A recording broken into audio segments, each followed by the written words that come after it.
Hello everyone, welcome to our legal world. आज का topic है how to prepare for CLAT PG exam 2022। अब almost fab and होने के एंड हो चुका है और आपके पास हार्डली, और जो एस्पिरेंट हैं क्लैट पीजी के उनके पास हार्डली 2 मंथ्स हैं। तो उनकी स्ट्रेटेजी क्या होनी चाहिए और कैसे विकेट ओरिएंटेड स्टडी करनी चाहिए, उनके लिए वीडियो काफ़ी यूज़फुल होगा। तो चलिए स्टार्ट करते हैं। पहले क्लैट पीजी, आपको इसके डिटेल्स पता ही होंगे कि एलिजिबिलिटी क्या है, ये सब मैं ज़्यादा टाइम वेस्ट नहीं करना चाहता हूँ। तो चलते हैं, स्टार्ट करते हैं। आपका क्या स्ट्रेटेजी होनी चाहिए? आपको सिलेबस का भी आइडिया होगा ही, आपका क्या सिलेबस क्या है। Constitutional law, law of contract, public international law, criminal law, administrative law, ये आपके मेन सब्जेक्ट हैं जिनकी नॉलेज आपको होनी चाहिए। उसी से आपके पैसेजेस पूछे जाएंगे क्लैट पीजी में, जिसमें आप हो सके। देन आपका फर्स्ट आता है कैसे आप जजमेंट्स, आपको पता ही होगा कि ये जजमेंट बेस आने वाला है। आपका पैसेज होगा जजमेंट से। तो जजमेंट से आपको कैसे आइडेंटिफाई करें जो आपका करंट लीगल एंड पॉलिटिकल में डिस्प्यूट में हो, constitutional validity of the act को चैलेंज किया गया, जैसे आईटी एक्ट के रूल्स को चैलेंज किया गया था। उसके बाद लैंडमार्क केसेस हैं, जैसे केशव नलवर्ती, सर्वोमयी, Minerva mill case, common cause case, ये सब से भी क्वेश्चन पूछे जाते हैं। जैसे अभी आपके लैंडमार्क आपके लास्ट में आ जाएंगे, पुट्टस्वामी केस आ गया, लैंडमार्क जैसे राइट टू प्राइवेसी का। तो उस टाइप के लैंडमार्क केसेस हो गया। तो मैंने आपके लिए 2020 का एंड 2021 के लिए पेपर एनालाइज करके दिखा है कि कैसे आपके जजमेंट आ रहे हैं। फर्स्ट हम 2022 से देखते हैं कि पेपर हुआ था आपका, ड्यू टू कोविड काफ़ी डिले हुआ था। देख सकते हैं ये एक आपके टोटल आए थे 1 2 3 4 5 6 7 8 9 10 11।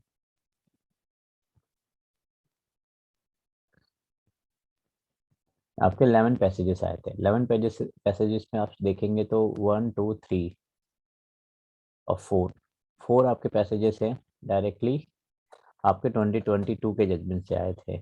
आप चाहे प्रशांत भूषण केस या अनुराधा वसीम केस हो, या आपके मेडिकल फार्मास्यूटिकल इंडस्ट्री का केस हो, वो आपके ये आए थे। और इसके बाद आपके 19 का आपके 2 जजमेंट आए थे। इसके बाद लेबर कोड भी आपका करंट डिस्प्यूट में था, तो वो आए थे। तो आपको ज़्यादा पीछे का नहीं है कि आप 5 साल के जजमेंट को, आप पूरे जजमेंट को पढ़ें। आपको जहाँ सिर्फ क्लैट क्वालिफाई करना है और आपको कोई भी एनएलयू चलेगा, तो इसके लिए आपको 2021 एंड 22 के जजमेंट सफिशेंट है। बट आपको रैंक चाहिए तो आपको और भी जजमेंट आइडेंटिफाई करने होंगे लास्ट 5 ईयर के, जो जो आपके कॉन्स्टिट्यूशनल कोर्ट से डिसाइड किए गए।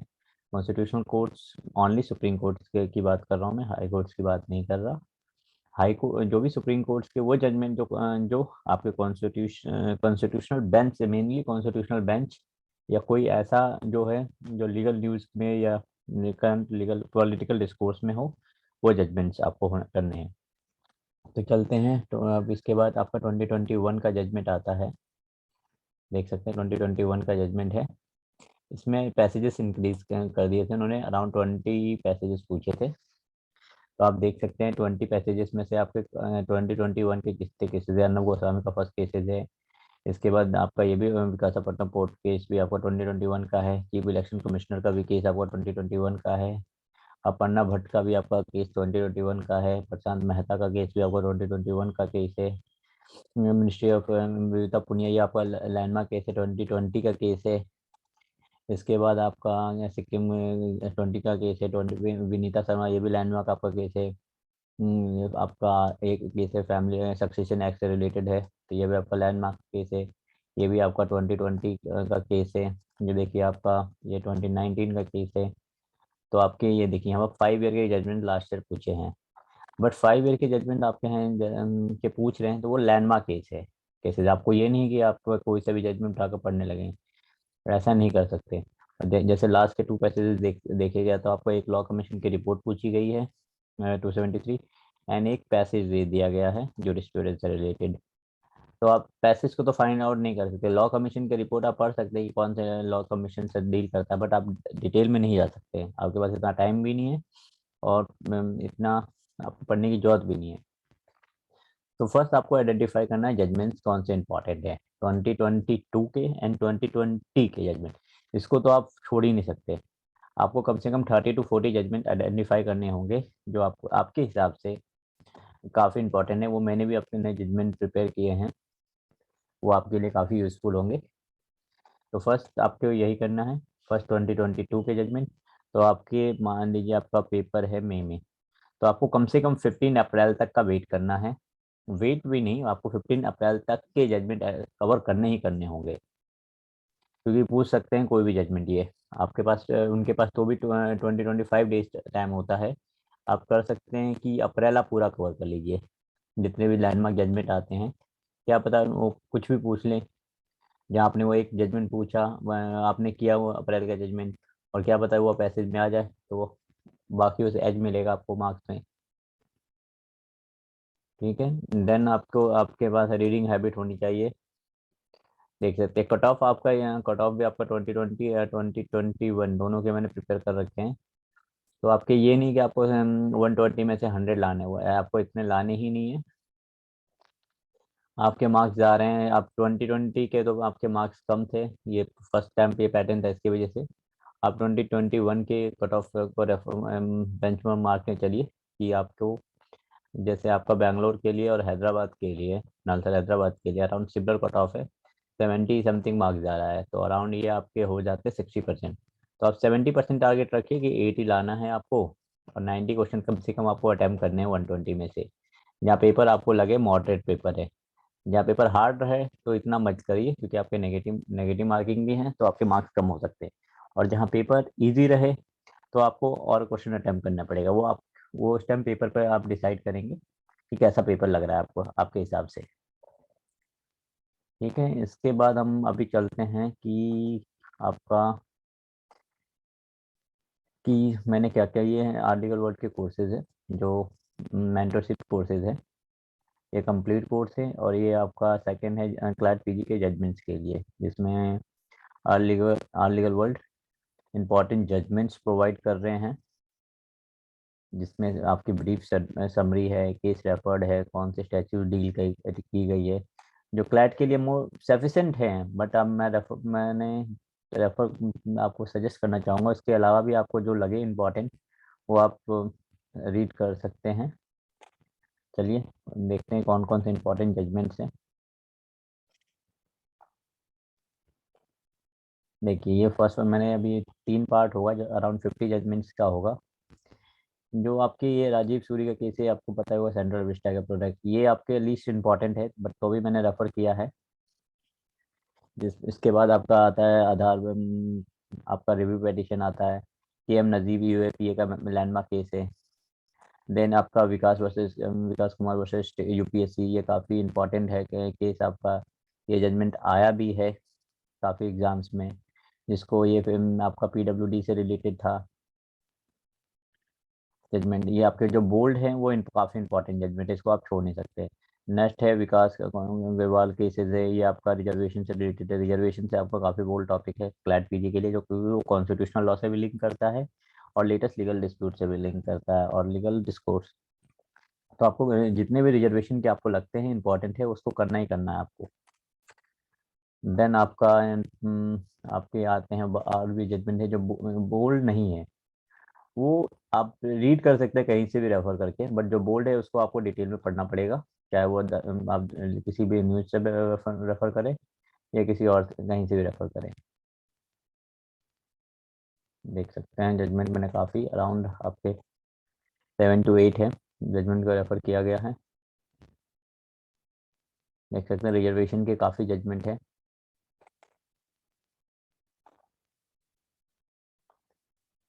ये देखिए इसकी, ये बाकी जजमेंट आपको जब आप कोर्स को बाई करेगा उनको डिटेल में मिल जाएगा। और जजमेंट की जो आपकी होगी पीडीएफ कॉपीज होती है, जिसमें हाईलाइटेड भी होते हैं कुछ जजमेंट, और कुछ आपके नोट्स बने हुए भी मिलते हैं। देख सकते हैं ये लेटेस्ट पार्ट 2 भी है।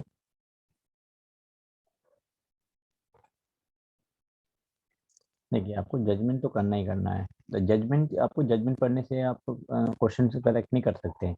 आपको लीगल प्रोविजंस भी पता होना चाहिए। जैसे आप पूछेंगे कैरी फॉरवर्ड रूल्स किस में है, तो आपको पता होना चाहिए 15 16 में, किस में है 19 में है, तो आपको पता होना चाहिए 16 के किस क्लॉज में है, किस अमेंडमेंट के थ्रू ऐड हुआ है। उसके लिए आपको थ्योरेटिकल नॉलेज की भी ज़रूरत है, जो हमने ऑलमोस्ट आपने जो कोर्सेज हैं उसमें सब रेफर किया। जैसे आप देखेंगे तो ये जूरिस्प्रूडेंस के नोट्स हैं, कॉन्स्टिट्यूशनल के नोट हैं, क्रिमिनल लॉ में आईपीसी, आईपीसी हो गया आपका, सीआरपीसी हो गया, कॉन्ट्रैक्ट में आपका पार्टनरशिप हो गया, इंडियन कॉन्ट्रैक्ट एक्ट हो गया। इसके बाद इंटरनेशनल लॉ है। इंटरनेशनल लॉ आपको को जहाँ आईएलआई दिल्ली या आपको एलएट दिल्ली देना है, तो उसके लिए इंटरनेशनल लॉ काफ़ी इंपॉर्टेंट सब्जेक्ट होता है। टॉर्ट्स ऑलमोस्ट हर एग्जाम में पूछा जाता है ये। फ्लैट में थोड़ा कम हो गया, क्योंकि टॉर्ट से जज इंडस में इतने जजमेंट्स आते नहीं हैं, इतने रूलिंग आती नहीं है, तो इतना इंपॉर्टेंट नहीं है। बट आपके एमसीक्यूज का आ सकते हैं किसी भी एग्जाम में। इसके बाद property law, basically transfer of properties act होता है, या सक्सेशन एक्ट हो गया। ये सक्सेशन एक्ट तो फैमिली लॉ का भी पार्ट है, तो आपका ये हो जाता है। देन फैमिली लॉ में आपका हिंदू लॉ मुस्लिम लॉ दोनों इंक्लूड हो, जो है। जैसे ही आप जामिया का पेपर देंगे या बीएचयू का पेपर देंगे, तो फैमिली लॉ काफ़ी इंपॉर्टेंट सब्जेक्ट है।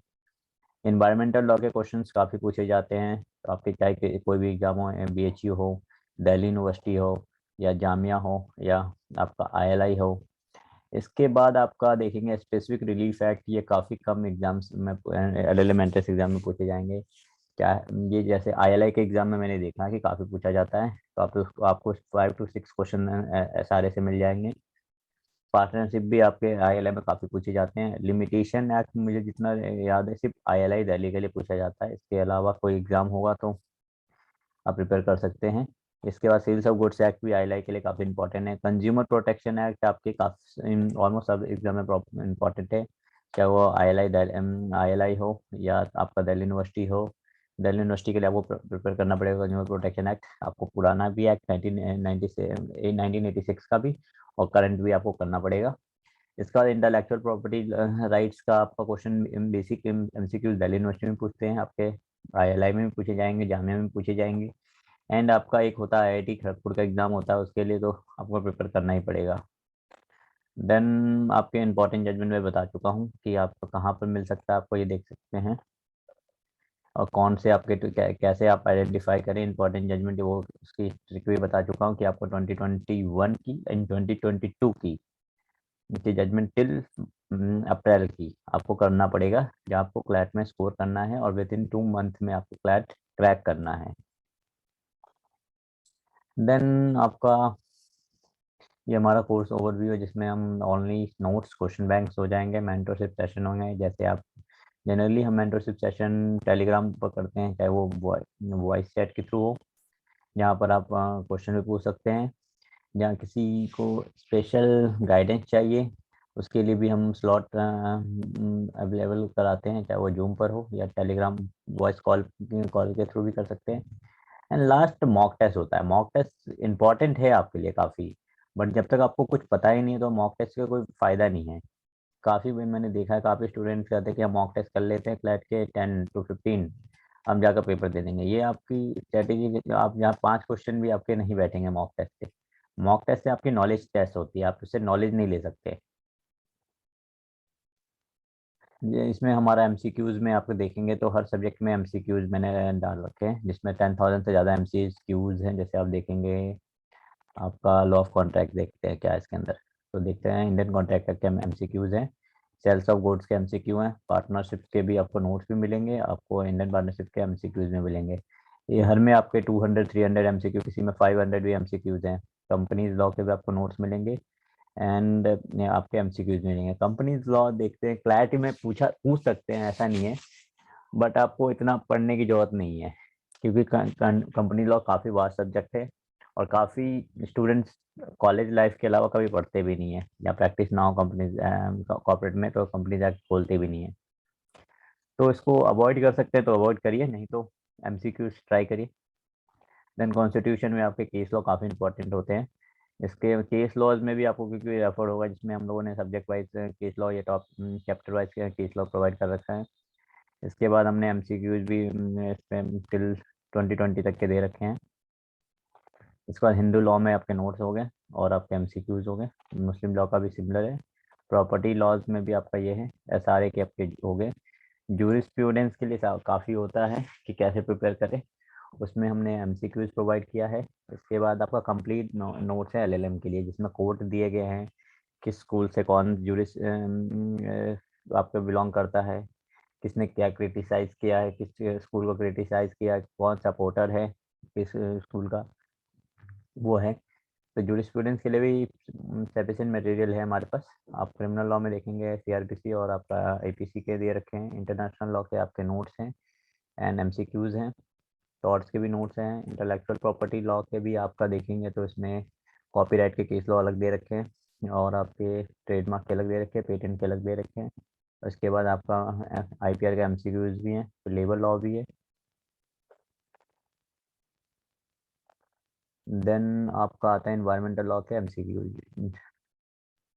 तो मटेरियल काफ़ी है, जहाँ लेना है तो प्लीज़ आप कांटेक्ट कर सकते हैं।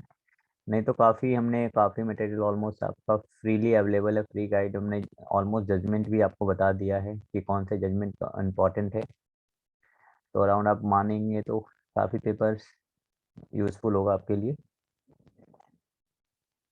चलिए आज के लिए काफ़ी है। Please subscribe our channel and share our website link with your friends. Thank you.